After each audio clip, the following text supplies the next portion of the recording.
So for my observation, I chose to do a Starbucks work training um, session, which I actually loved. That was an option because I work for Starbucks, and I have for about 5 years. I'm a shift supervisor there, so for the past 5 years, I've gotten to see a lot of people trained and succeed through our training program. The cool thing about Starbucks, that some people may not know, is that Starbucks trains their partners on everything. Any new drink that we get, any new food item that we get, like there is a pamphlet that comes with it that trains us on how to make it, how to warm it, how to describe it with customers, and it's really cool because they really spend a lot of time, and effort on making sure that we are so well informed so that we can pass that information on to the customers. So I actually got to witness kind of a unique training session. Our new hire, he has never worked for Starbucks before, but he is actually being hired as a manager. However, in order to become a manager, you have to start at the bottom. So he has a fast-paced training going on. So he spends about 2 weeks, maybe about 3 weeks actually, with including training at each level. So he'll start as a barista, and then he'll move to shift supervisor, and then assistant manager, and then he'll go on to manager. So in about 2-3 months tops, he'll probably be a store manager at his own store, which blows my mind because that is so soon. But so I got to witness him being trained.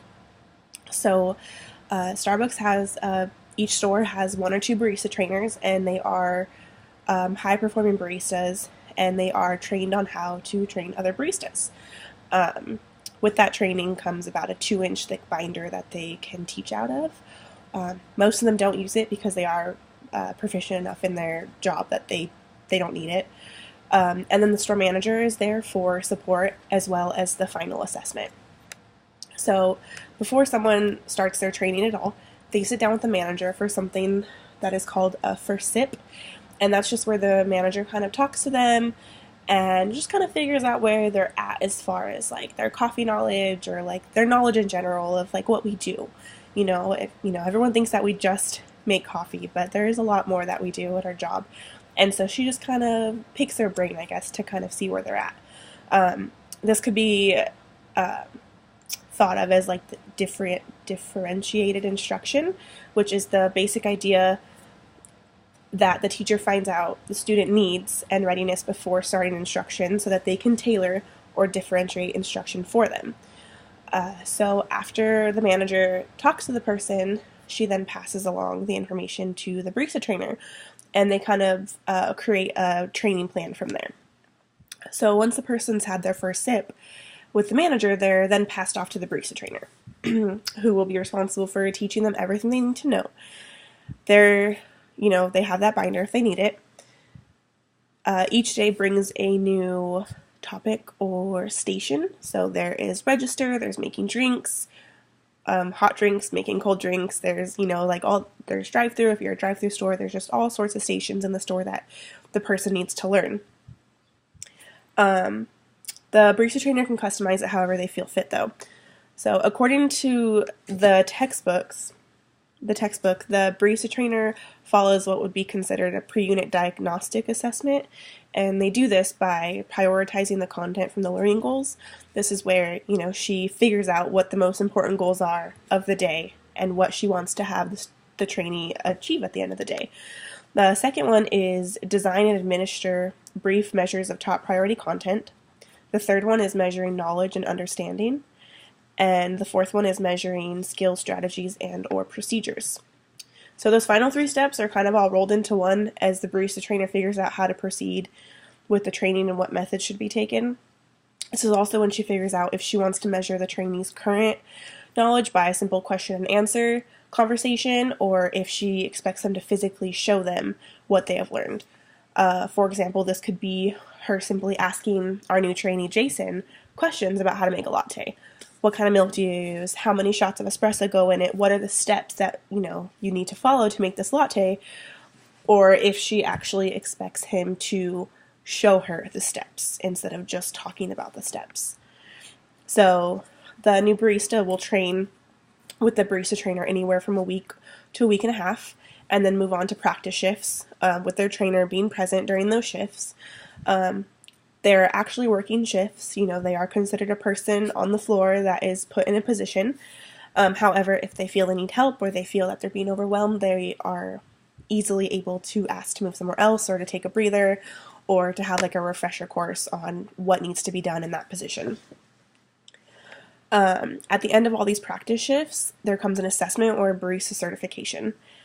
So the textbook states that assessing learning is about collecting information on or evidence on learners and making judgments about it. In this case, the assessment takes about 30 to 45 minutes and is executed by the manager. It requires the new barista to showcase what they have learned as far as drinks, routines, and procedures. The assessment is the same for every single barista, no matter what Starbucks, no matter what city, no matter what state. It is all the same content. They're all expected to know the same stuff. At the end of the assessment, the manager determines if the barista is ready for normal shifts or if she feels like they may need a little bit more one-on-one training or even just a couple more practice shifts before, they don't have that option to kind of take a step back if they feel overwhelmed. This type of assessment is a summative assessment because, as the textbook states, it looks back on what has been achieved, perhaps over a term, year, or a key stage. In this case, the term is that week and a half of training followed by the week of practice shifts. So what I observed was Jason he just completed his first week of training. So he has like 2 more days of just kind of overall training. He can ask questions on what he needs. So I just observed his final training day, which was how to make our cold bar beverages, which would be considered like iced teas or our Frappuccino blended beverages.